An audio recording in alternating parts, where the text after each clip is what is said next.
우리 옆 사람 같이 인사하겠습니다. 우리 세 가지 단어로 인사하죠. 버립시다, 세웁시다, 달립시다. 우리 같이 인사하겠습니다. 버립시다, 세웁시다, 달립시다. 우리 반대편 보고 인사하겠습니다. 버립시다, 세웁시다, 달립시다. 오늘은 베드로의 석방이라고 하는 말씀으로 같이 말씀을 나누려고 합니다. 우리가 믿는 것이 바른 믿음이 중에 하나가 성경이 하나님의 말씀이라는 것입니다. 그래서 우리가 믿음을 고백할 때 또 신앙을 고백할 때 굉장히 중요한 것이 성경이 무엇이냐를 고백하는 건 되게 중요하다는 거죠. 그러니까 성경이 바로 하나님의 감동으로 쓰여진 하나님의 영감으로 쓰여진 책이라고 하는 것을 믿는 것은 우리 신앙에 있어서 굉장히 중요하다는 것입니다. 근데 문제는 우리가 성경을 읽다 보면 모든 얘기가 잘 믿어지지 않을 때가 있다는 겁니다.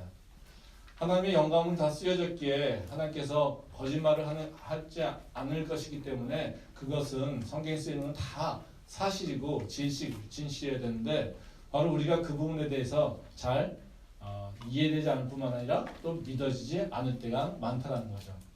오늘 읽은 말씀이 바로 대표적인 말씀이 그런 말씀이라고 생각됩니다. 오늘 읽은 말씀은 베드로의 석방이 되는 사건인데요. 석방이라기보다 이게 베드로의 탈옥이죠. 탈옥되는 사건인데요.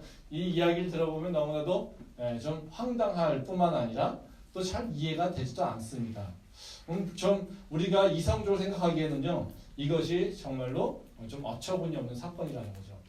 그러니까 오늘 읽은 말씀은요, 뭐 간단하게 얘기하면 그렇습니다. 헤롯이 예루살렘 교회를 핍박합니다. 이 핍박하는 정도가 굉장히 심각해서요. 사도 야고보를 죽이고 또 사도 베드로를 감옥에 가두게 된다는 것이죠. 뭐 유대인들에 대한 지지도 받고 있기 때문에요. 헤롯이 전혀 두려움 없이 이 사도들을 예루살렘 교회를 핍박하는데 전혀 그 거리낌이 없다라는 것입니다. 근데 이 베드로가 감옥에 갇혔는데 어느 날 천사가 나타나서 사도 베드로를 구해줬다는 겁니다. 이 역사가 이 기적이 이 전개되는 것을 보면요.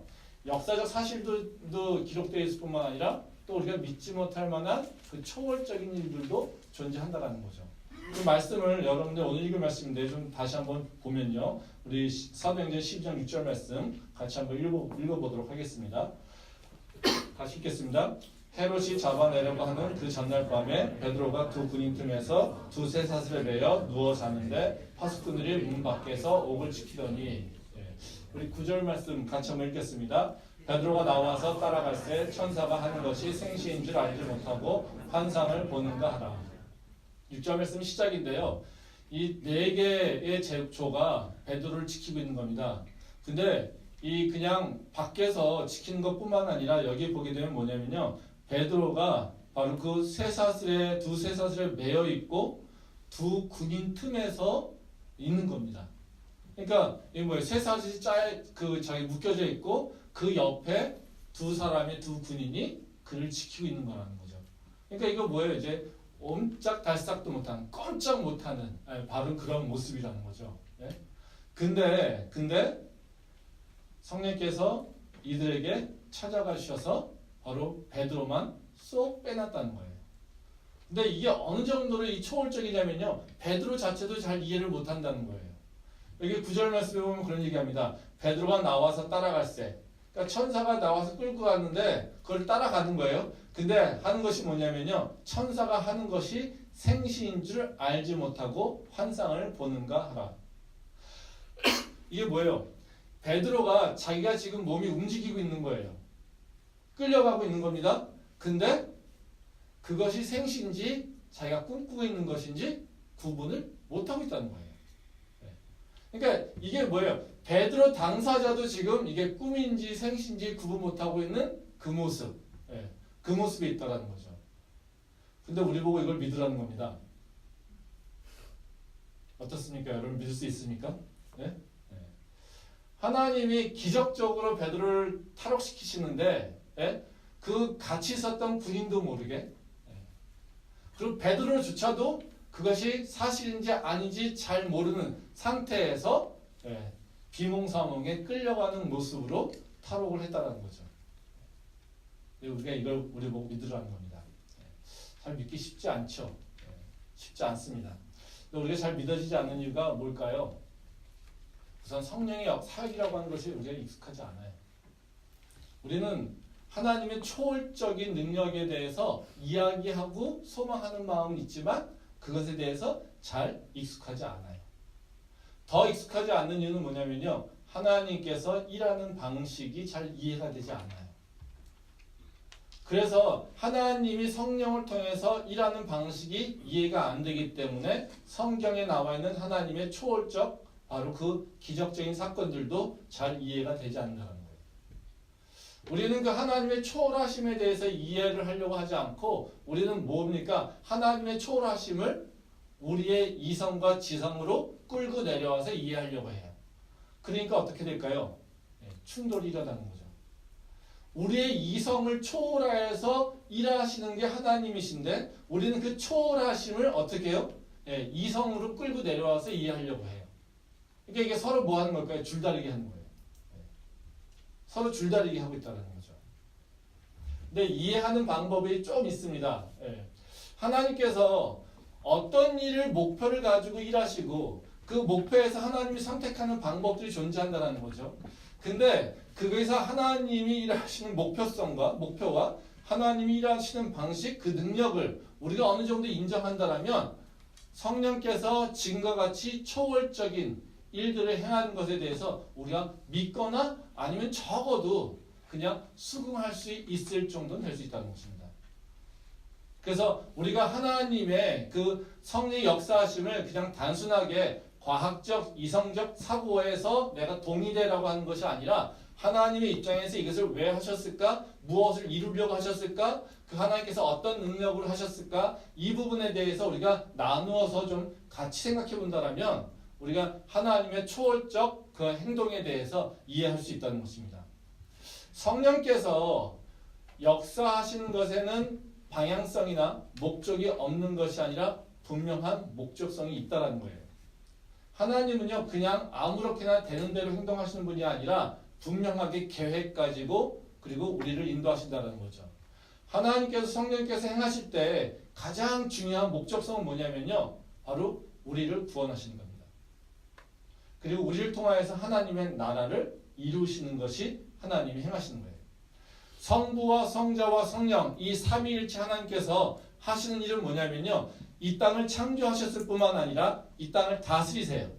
근데 이 땅을 다스릴 때 인간이 죄를 지어서 타락해 버렸어요. 그래서 이 땅을 지금 오염시키고 있고 망하게 만들어요. 그래서 하나님께서 택하신 게 뭡니까? 이 땅을 다시 하나님께서 창조하신 원래의 모습대로 회복되기를 원하셨어요.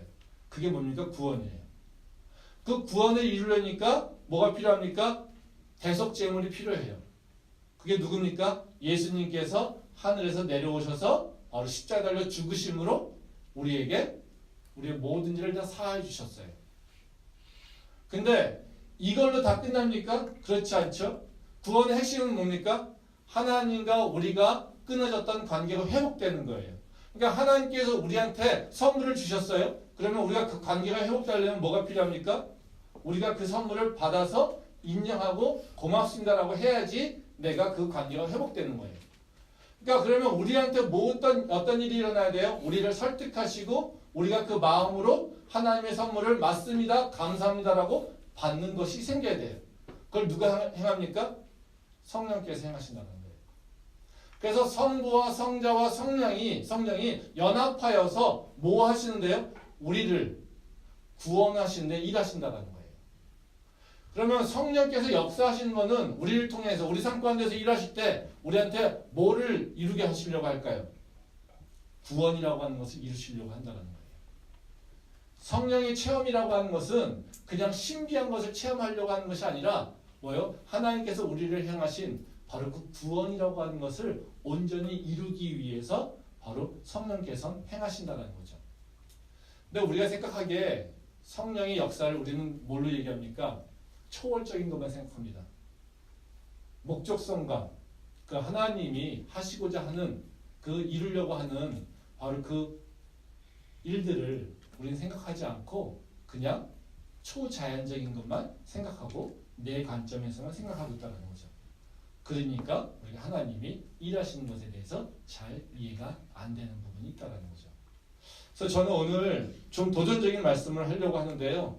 바로 그 예루살렘 교회를 통해서 하나님께서 바로 우리에게 선포하시는 바로 그 성령의 역사를 우리가 그냥 단순하게 그냥 초자연적인 초월적인 것을 얘기하는 것이 아니라 바로 우리에게 이루실 구원이라고 하는 것과 연결돼서 어떻게 이해할 것인가 이 부분 생각해 보려고 합니다. 그래서 성령의 역사를 성령의 사역하는 것을 그냥 단순하게 성령 사역 이 얘기가 아니라 우리의 구원과 어떤 관계가 있는가 그걸 가지고 성령의 역사하심을 다시 좀 이해해 보려고 합니다.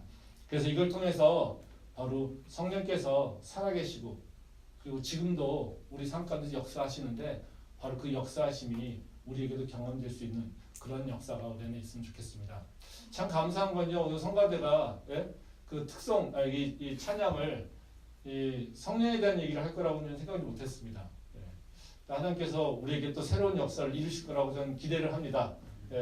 모두가 다 성령의 새로운 역사가 있기를 소망하는 마음으로 그리고 이 말씀을 듣고 또 그것을 도전해 볼 때 분명히 하나님께서 살아계심이 우리 안에 드러날 수 있을 거라고 믿습니다. 우선 첫 번째로요. 성령의 역사하심은 우리에게 선포하신 것이 있는데요. 바로 우리에게 주어진 구원이라고 하는 것이 실제적이라는 겁니다. 그러니까 구원은 그냥 단순하게 우리의 영적인 것 또는 정신적인 것 이런 것이 변화된 사건이 아니라 우리의 실존과 관련있는 그리고 현실에서 우리 삶과 직결되어 있는 바로 그 역사하심이 바로 성령의 역사라는 것이죠. 우리 말씀 한번 보겠는데요. 사도행전 12장 9절 말씀입니다. 9절부터 11절까지 말씀을 같이 한번 읽도록 하겠습니다. 같이 읽겠습니다. 베드로가 나와서 따라갈새 천사가 하는 것이 생시인 줄 알지 못하고 환상을 보는가 하니라. 이에 첫째와 둘째 파수를 지나 시내로 통한 세문에 이르니 문이 저절로 열리는지라. 나와서 한 거리를 지나매 천사가 곧 떠나더라. 이에 베드로가 정신이 들어 이르되 내가 이제야 참으로 주께서 그의 천사를 보내어 나를 헤롯의 손과 유대 백성의 모든 기대에서 벗어나게 하신 줄을 알겠노라 하여. 여기서 보면 베드로가 감옥에서 나올 때 아까 얘기했듯이 자신의 인식에 대해서 지금 고백하고 있는 겁니다. 처음에는 지금 베드로가 자신이 지금 천사에 의해서 감옥에서 끌려나오는 것을 이해하지 못했어요. 그 사실도 인식하지 못했어요.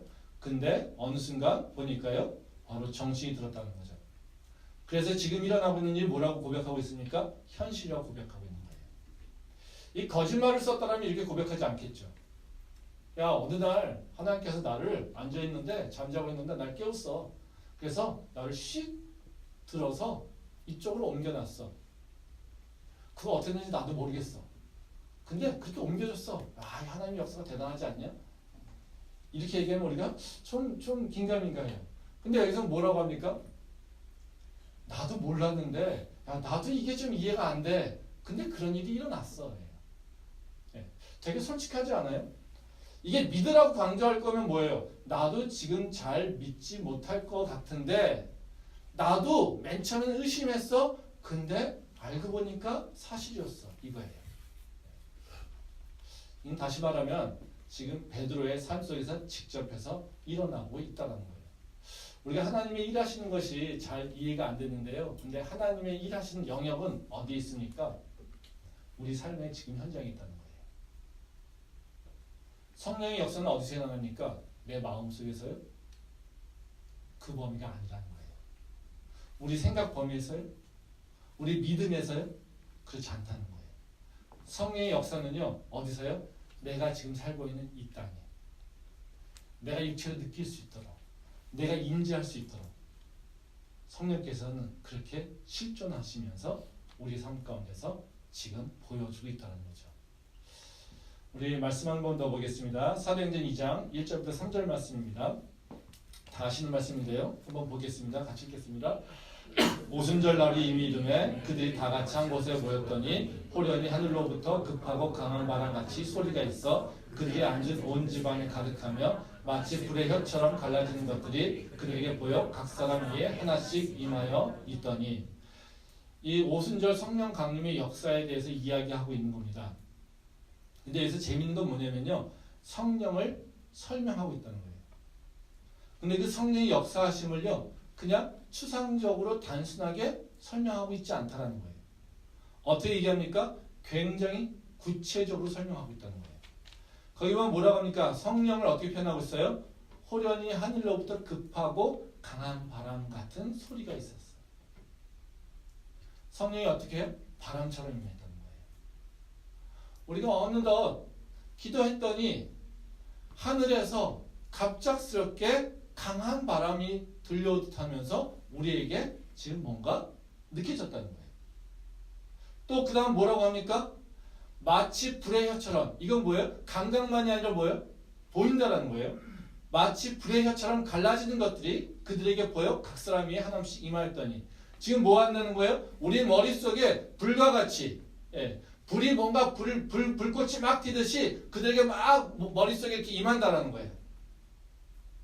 그래서 그런 일들이 바로 오순절 성령 강림절에 바로 마가의 다락방에서 일어나고 있다는 거예요. 이 묘사가 어떻습니까? 이건 굉장히요, 성령을 그냥 영혼적인 것, 추상적인 것, 눈에 보이지 않는 정신적인 것, 이런 걸로 얘기하지 않는다는 겁니다. 지금 성령을 어떻게 얘기하고 있습니까? 내 육체로 느낄 수 있도록, 내 눈으로 볼 수 있게끔, 내 귀로 들을 수 있게끔 성령을 표현하고 있다는 거예요. 성경에서 고백하는, 지금 증언하는 성령, 하나님은 우리가 멀리 생각하기에 하나님이 저 위에 계셔서 우리를 그냥 위에서만 통찰하시고 우리의 마음에 변화를 일으키시는 바로 그런 분이 아니라 어떻게 해요? 위에서 우리에게 직접 내려오셔서 우리와 함께 부딪히시고 우리를 만지시고 우리가 느낄 수 있도록 뭐요? 우리에게 지금 역사하고 있다는 거예요. 우리가 하나님이라고 하는 그 존재를요, 저 멀리 있는 정신적인 걸로 생각하는데요, 그렇지 않다는 거예요. 하나님은 우리가 느낄 수 있도록 육체적으로 우리에게 다가와서 역사하신다는 거예요. 이것이 바로 하나님의 실제성을 바로 성경이 고백하고 있다는 거죠. 그러면 지금 이 시대에도 우리가 성령을 체험할 때 이와 같이 강한 바람처럼, 그리고 소리가 나는 것처럼, 그리고 불꽃과 같이 우리에게 보여지는 일이 일어날까요? 일어납니다. 성경에서는요, 하나님은 변치 않으십니다. 성경에서 쓰였던 일들이 지금도 계속해서 일어나고 있고요. 성령의 능력은 변함없이 계속해서 실제하고 있다는 거예요. 그러기에 바로 이 역사하심이 성경에 기록되어 있다면 지금도 우리에게도 바로 일어나고 있다는 거예요. 그러기에 우리는요, 바로 그 하나님의 구원조차도요, 어때요? 그냥 어떤 정신적인 것, 이런 것을 이해하는 것이 아니라 나의 삶과 직결되게 이해해야 된다는 거예요. 우리가 신앙생활을 하면서 참 아쉬운 건 뭐냐면요, 우리가 신앙생활이라고 하는 것을 마음의 평안을 위해서 하시는 분들이 계십니다. 마음이 그냥 평안해. 뭐 어떤 어려움이 있는데도 내게 그냥 흔들림 없이 요동치지 않는 마음이 있어. 내가 좀 기도해봤더니 그냥 마음이 어려웠었는데 힘들었었는데 기도 좀 하니까 또 말씀 들으니까 마음이 좀 편안해지더라. 이런 분들이 계세요. 틀린 얘기도 아닙니다. 그런 일도 일어납니다. 근데 문제는요, 제가 여러분한테 도전하고 싶은 건요, 바로 그 단계에 머물러서는 안 된다는 거예요. 우리의 마음이나 우리의 정신이나 우리의 생각, 여기에 갇혀있는 성령은 아니라는 거예요. 이 성경에서 고백하는 건 뭡니까? 우리 삶 전체를 다 이야기하고 있다는 거예요. 저는요, 우리 이런 성령의 역사가 우리 안에 있길 소망해요. 이 대표적인 게 우리가 느낄 수 있는 이것이 뭐냐면요, 바로 질병입니다. 육체 질병 때문에 고통당할 때 우리가요, 바로 이 하나님의 역사하심으로 고침 받을 수 있다고 저는 믿어요. 그러기에 바로 우리가 그것을 믿고 의지하고 도전하는 것이 믿는 자의 모습이라고 생각해요. 우리 삶 가운데 바로 이 베드로같이 우리가 뭔가에 붙잡혀 있어요. 자유롭지 못해요? 그럼 우리는 뭘 해야 됩니까? 그 안에서 평안해라고 하는 걸 외치는 것이 아니라 정말로 베드로와 같이 나를 갇혀놓은 그 감옥에서 내가 하나님의 능력으로 튀어나와서 자유케 되는 그 역사를 기대해야 된다는 거예요. 그래서 단순하게 마음적, 심적인 평안함을 누리려고 하는 것이 아니라 바로 우리가 믿는 하나님이 우리 삶에 오셔서 그냥 마음의 평안을 넘어서 나의 삶 전체를 완전히 새롭게 바꾸실 것을 우리가 기대해야 된다는 거예요. 저는 그게 진짜로 하나님께서 우리에게 약속하신 구원이라고 믿습니다. 그런 구원이 우리 안에 있기를 소망합니다. 두 번째로 또 하나 그 특성은 뭐냐면요. 성령의 역사하심은요. 우리에게 어떻게 일을 하시냐면 우리를 붙잡고 있는 대적들과 싸워서 이기게 하신다는 거예요. 즉 성령께서 하시는 우리를 통해서 하시는 일 중에 하나 중요한 특성 중에 하나가 뭐냐면요. 우리가 우리를 붙잡고 있는 대적자들과 싸워서 승리케 하신다는 거예요. 말씀 한번 보겠습니다. 사도행전 12장 11절 말씀입니다. 같이 읽겠습니다. 이에 베드로가 정신이 들어 이르되 내가 이제야 참으로 주께서 그의 천사를 보내어 나를 헤롯의 손과 유대 백성의 모든 기대에서 벗어나게 하신 줄을 알겠노라 하여. 이 베드로가 지금 내가 탈옥했어요. 예, 감옥에서 나왔어요. 그러면 이 베드로가 고백하는 건 뭐였을까요? 야, 난 이제 자유네? 이걸로 끝나지 않는다는 거예요. 나 이제 감옥에서 나왔네? 이게 아니라는 거예요. 예. 베드로가 고백하는 건 뭡니까? 헤롯의 손과 유대 백성의 모든 기대에서 벗어났다는 거예요. 지금 베드로가 붙잡혀 있는 것, 즉 베드로를 지금 붙잡고 지금 감옥에 눈 세력은 뭡니까? 헤롯이에요. 유대인들이에요. 그냥 단순하게 그 감옥에 있다는 것 자체가 중요한 것이 아니라 지금 베드로는 뭐 하고 있었던 거예요? 지금 헤롯이라고 하는 그 정치 권력과 그리고 유대인이라고 하는 바로 그 세력들과 싸웠던 거예요. 그 세력들이 베드로를 집어넣은 거예요. 지금 여기서 지금 그래서 베드로가 감옥에서 나왔을 때 고백하는 건 뭡니까? 내가 헤롯으로부터 그리고 유대인의 기대로부터 이제 자유롭게 됐다는 거예요. 베드로는 내가 탈옥했어. 난 이제 자유몸이야. 내 육체가 자유로워졌어. 이것을 얘기하고 있지 않다라는 거예요. 뭘 지금 얘기하고 있습니까? 베드로를 대적하고 있던 세력들과 내가 싸워서 이겼다라고 하는 것을 얘기하고 있다는 거죠. 우리가 예수님께서 우리를 구원하셨다라고 하는 것 차원이 우리는 많은 경우에 감정적인 표현 또는 그 유토피아적 사고를 갖고 있습니다. 즉 다시 말하면 내가 불편한 것이 편해졌어. 내가 힘들었던 그 문제가 없어졌어. 우린 이것이 일어날 때 우리는 자유라고, 우린 구원이라고 생각을 한다는 거예요. 근데 그것이 구원을 얘기하지는 않습니다. 구원은 뭡니까? 내가 붙잡혀 있기 때문에 그래요. 내가 하나님한테 나가고 싶지만 하나님과 더 깊은 관계로 가고 싶지만 그것을 가지 못하게 하는 바로 그 힘이 나를 붙잡고 있는 세력이 있기 때문에 그렇다는 거예요.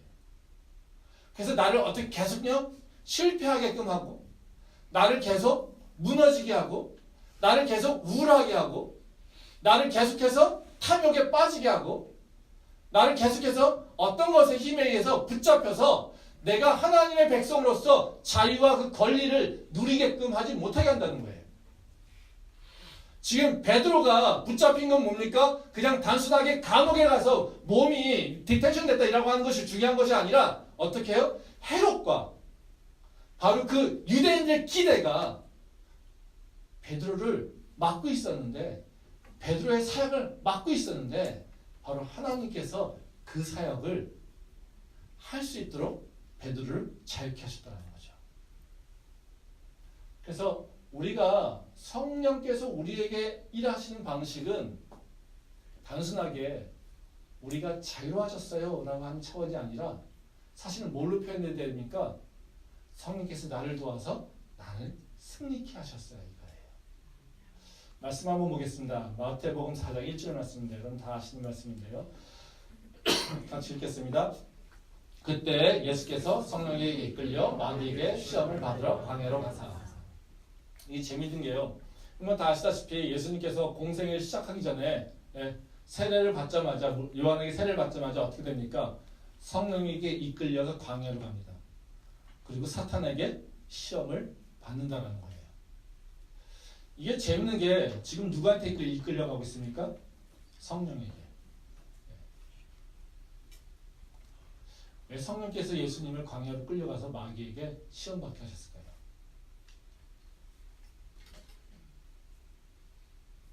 왜 그러셨을까요? 예수님을 훈련시키기 위해서?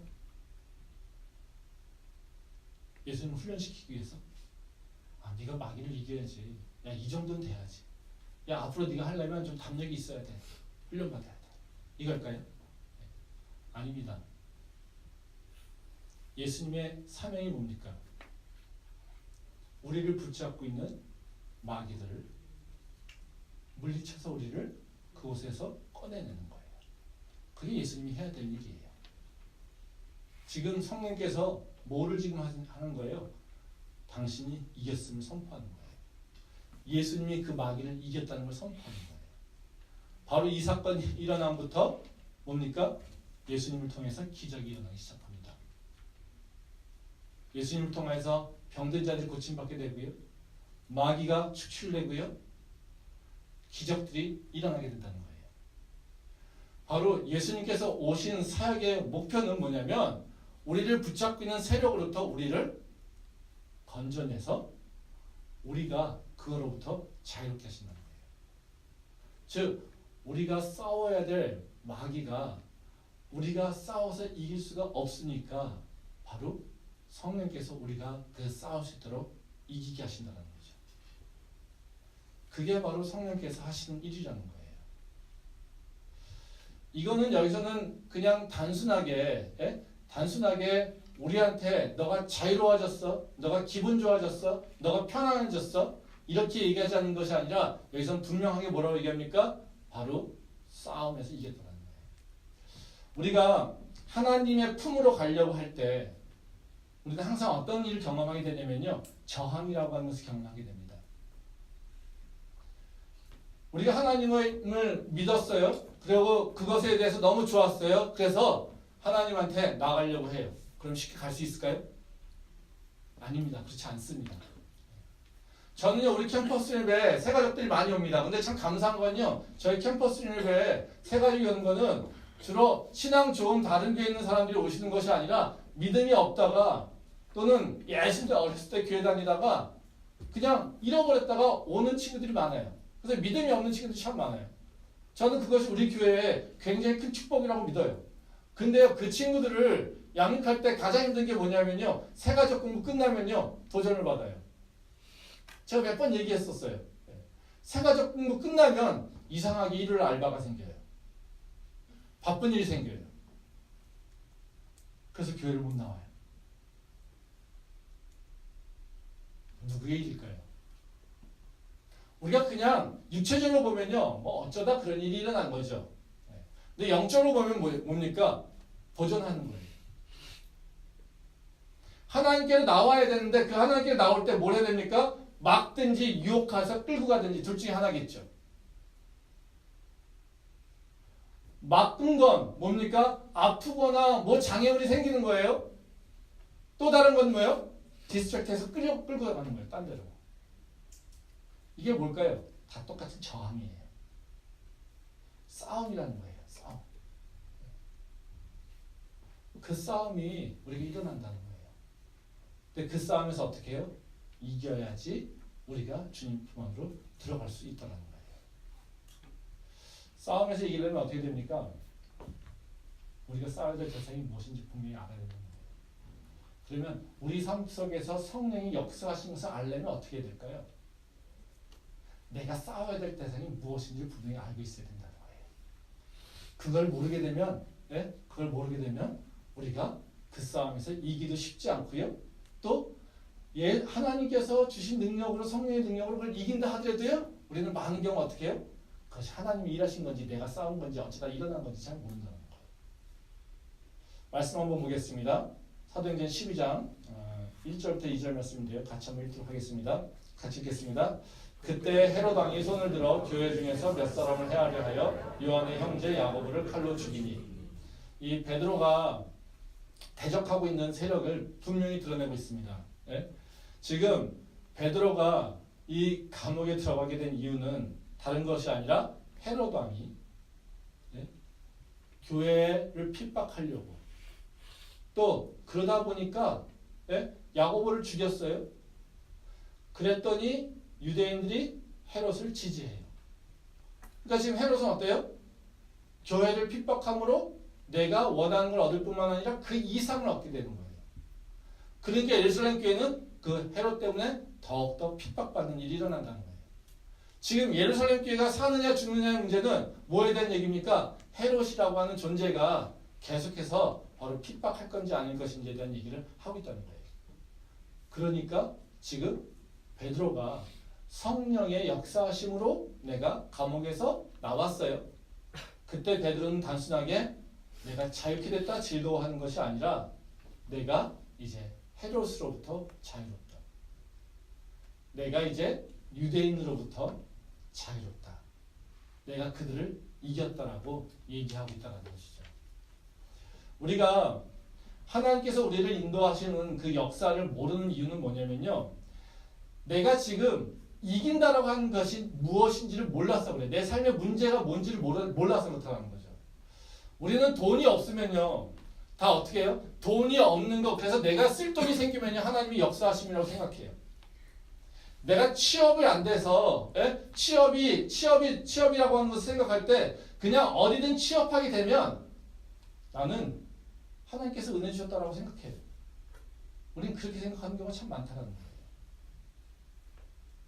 근데 하나님은 그거에 있지 않다는 거예요. 하나님은요, 때로는요, 어떤 사람한테는요, 신앙이 없는데도요, 돈도 주시고요, 취업할 때도 주세요. 그건 그 사람의 하나님의 구원을 응답하러 나오기에 하나님께서 주시는 어떤 새 힘일지도 몰라요.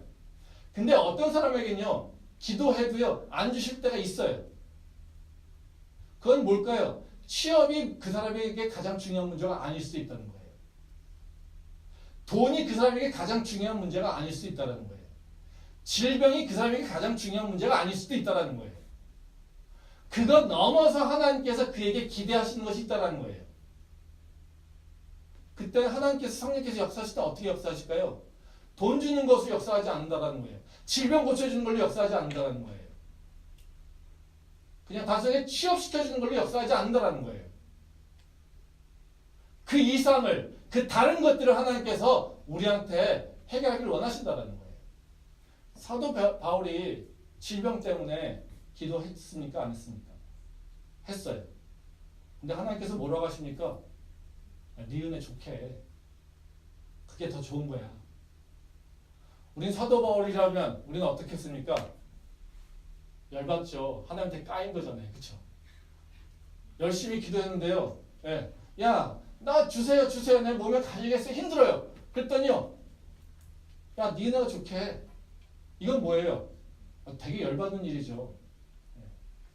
아파서 고통받고 있는데 그것 좀 고쳐달라고 했더니 안 고쳐주세요. 그럼 하나님이 없는 거예요? 안 고쳐주셨으니까 성령의 역사가 안 일어나는 거예요? 아니에요. 사도 바울에게 있어서는요, 그 질병이 그 사도 바울의 문제가 아니었다는 거예요.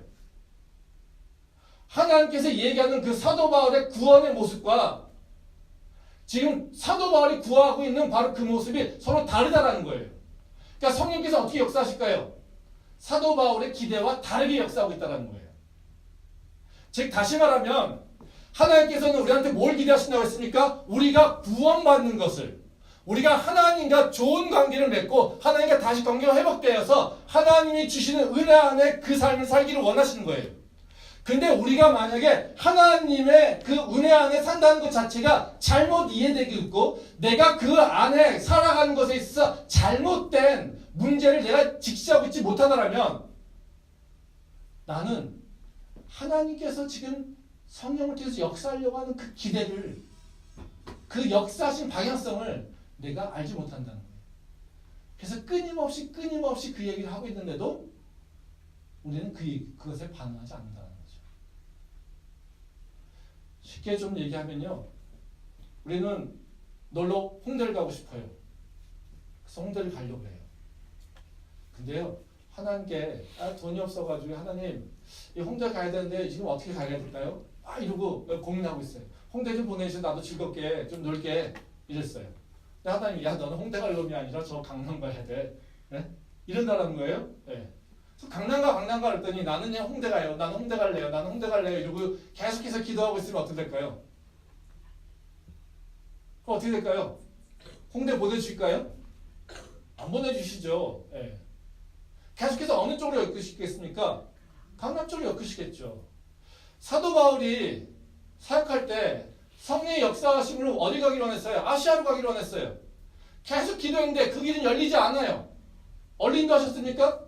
유럽으로 인도하셨어요. 그러면 바로 그 유럽으로 인도하시는 것은 성령의 역사가 아닙니까?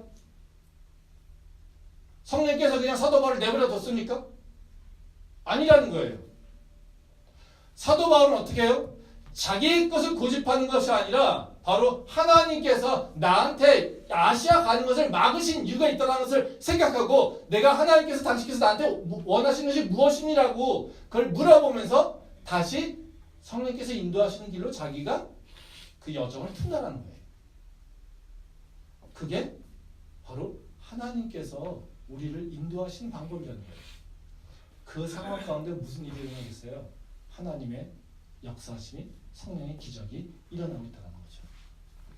우리가 삶에서 문제가 있어요. 성령을 통해서 역사가 일어나기 소망해요. 그럼 먼저부터 뭘부터 해야 될까요? 문제를 정확하게 인식해야 돼요. 하나님께서 나한테 기대하는 바로 이루려고 하는 그 목표점이 무엇일까를 생각해야 돼요. 그냥 내가 부족한 거 있다라고 그 부족한 것만 채우려고 하는 것이 성령의 역사하심을 경험하는 게 아니라는 거예요. 오히려 내가 이기는 것이 무엇일까라고 하는 것에 대해서 우리가 생각해야 된다. 한번 생각해 봅시다. 스테반 집사가 열심히 설교했어요. 그러다가 어떻게 됐습니까? 죽었어요. 돌 맞아 죽었어요. 스테반 집사는 유대인들과 싸워서 이겼습니까? 졌습니까? 스테반 집사는 유대인과 싸워서 이겼습니까? 졌습니까? 잘 모르겠어요. 그렇죠? 네. 육체적으로 보면 어때요? 죽었는데 돌 맞아 죽었는데 우리는 어떤 걸 기대해요? 네? 하나님께서 디펜스를 딱 이렇게 보이지 않는 디펜스 방어막을 쳐서 유대인들 돌 던질 때 어떻게 해요? 맞고 튀어나가가지고 그 돌이 딱 튕겨가지고 다시 유대인을 딱 이제 이마에 꽂히면 얼마나 좋아요. 이게 하나님의 역사 아니에요? 그렇죠? 네. 하나님 그렇게 안 하신다는 거예요. 근데 스테반 집사는 이미 이겼어요. 스테반 집사의 설교를 듣고 유대인들이 뭐합니까? 분노했어요. 걱정하면서. 스테반 집사의 그 지혜가 충만하여서요. 유대인들이요. 스테반 집사의 설교에 대해서 그 기분 나쁘지만요. 그거에 대해서 반박하지 못했어요. 스테반 집사의 그 지혜가 유대인들을 초월했다고 얘기하고 있습니다. 성경에서는. 한번 가서 읽어보십시오. 사도행전 7장 8절. 승리라고 하는 것이요. 우리가 생각하는 승리와 하나님이 이야기하는 승리가 다를 수 있다는 거예요. 그때 성령께서 역사하시는 것은 방향성이 다를 때 우리가 성령의 역사하심과 인도하심을 우리는 모를 수 있다는 거예요. 그래서 우리가 분명하게 성령께서 내 삶 가운데서 일어나기를 원한다면 우리는 뭐부터 해야 됩니까? 나에게 승리가 무엇이라고 하는 그 개념을 다시 생각해 봐야 돼요. 단순하게 채워지는 것이 승리가 아니라는 것이죠. 그러면 우리가 어떻게 승리할까? 어떻게 우리가 성령의 역사를 통해서 구원을 이룰까? 이것에 대한 문제죠. 시간이 많이 지나서 좀 간단하게 하겠습니다. 두 가지 방법을 여기서는 얘기하고 있습니다. 첫 번째는 뭐냐면요. 다시 예수 그리스도와 관계를 정립하라는 겁니다. 예수님을 기억하자는 거예요. 우리 말씀 한번 보겠습니다. 사도행전 12장 8절입니다. 같이 읽겠습니다. 천사가 이르되 띠를 띠고 신을 신으라 하거늘 베드로가 그대로 하니 천사가 또 이르되 겉옷을 입고 따라오라 한대. 천사가 와서 감옥에 누워있는 베드로에게 와서 하는 얘기가 뭐냐면요. 띠를 띠고 신을 신으라는 겁니다. 이 얘기를 다른 데서는 잘 하지 않아요.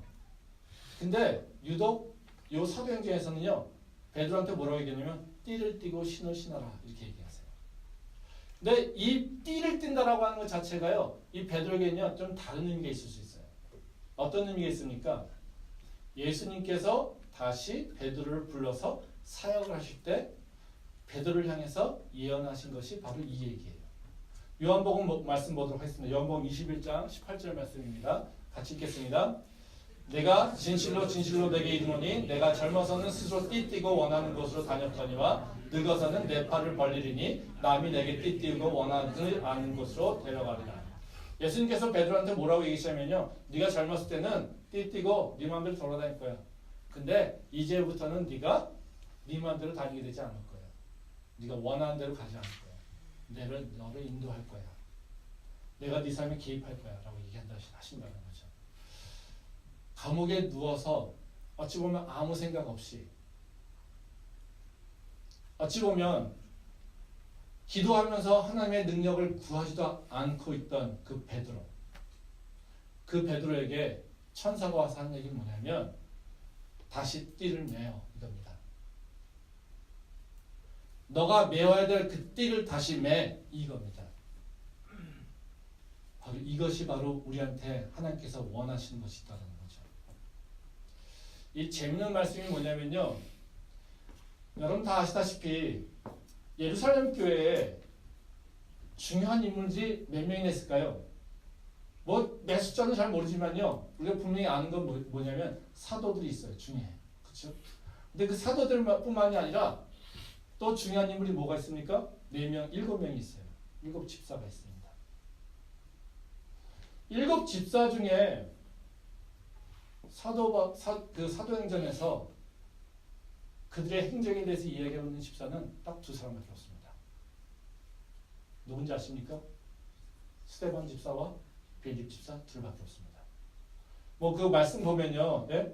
그 6장 5절 말씀, 사도행전 6장 5절 말씀인데요. 제가 읽겠습니다. 온 무리가 이 말을 기뻐하여 믿음과 성령이 충만한 사람 스데반과 또 빌립과 브로그로와 니가노르와 디몬과 바메나와 유대교에 입교한 안디옥 사람 니골라를 택하여 7사람을 택했다는 거예요. 근데 이 중에 지금 스데반 집사와 빌립만 사도행전에서 기록하고 있지 나머지 5사람은요 어디서 무엇을 했는지 보이지 않아요. 근데 재밌는 건 뭐냐면 26절 말씀 같이 한번 읽도록 하겠습니다.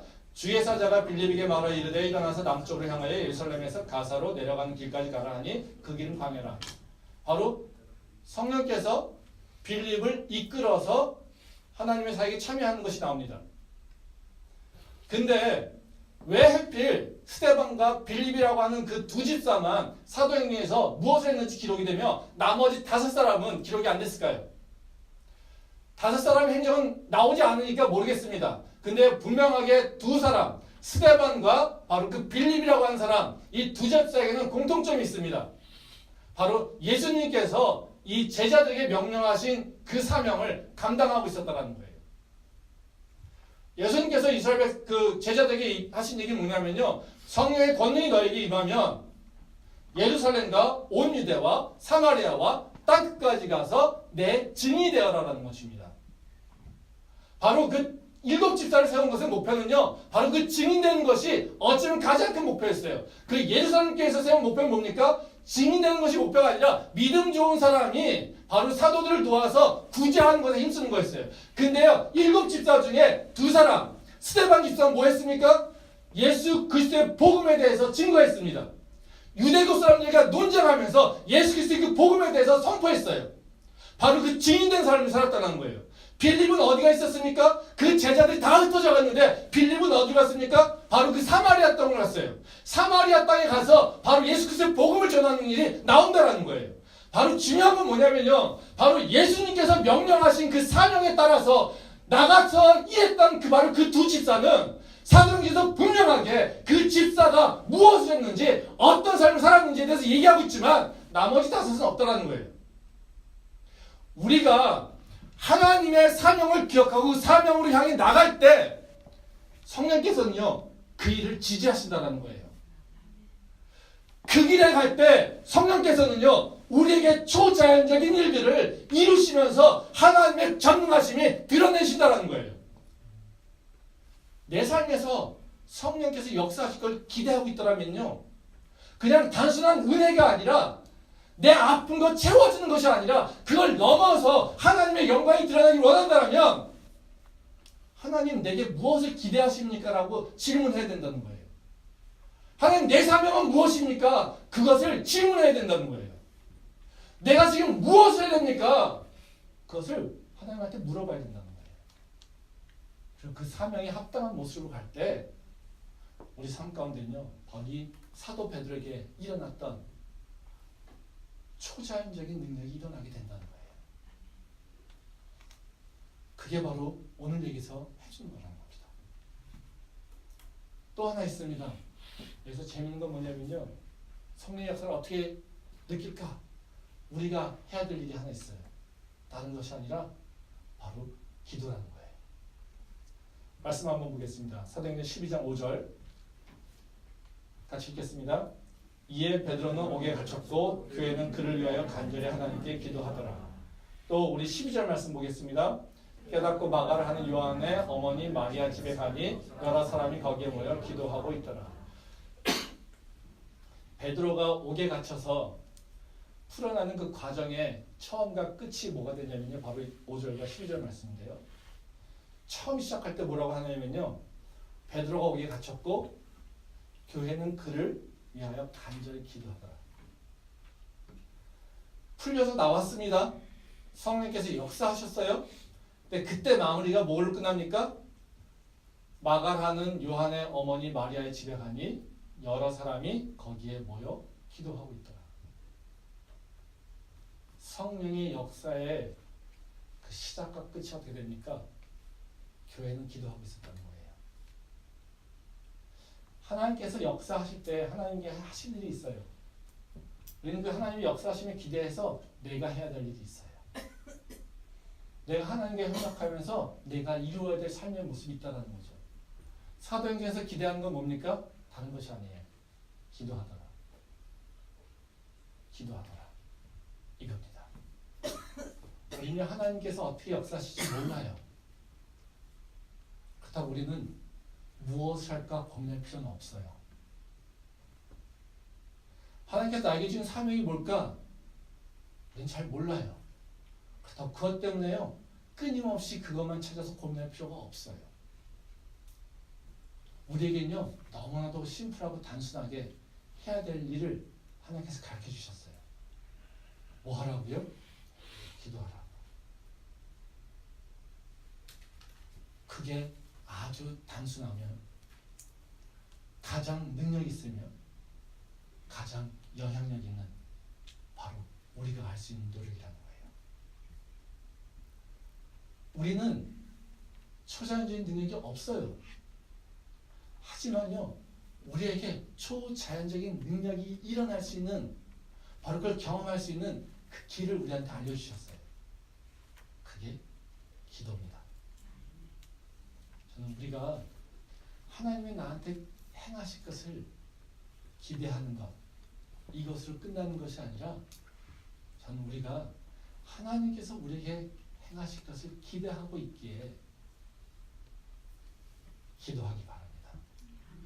그때 우리 삶에 하나님의 새 역사가 그리고 우리의 관한성이 그리고 하나님의 구원이 완전하게 이루어지는 바로 그 삶으로 들어갈 수 있다는 것입니다. 기도하겠습니다. 오늘 말씀을 기억하면서 잠시만 주님 앞에 기도하며 나가면 좋겠습니다.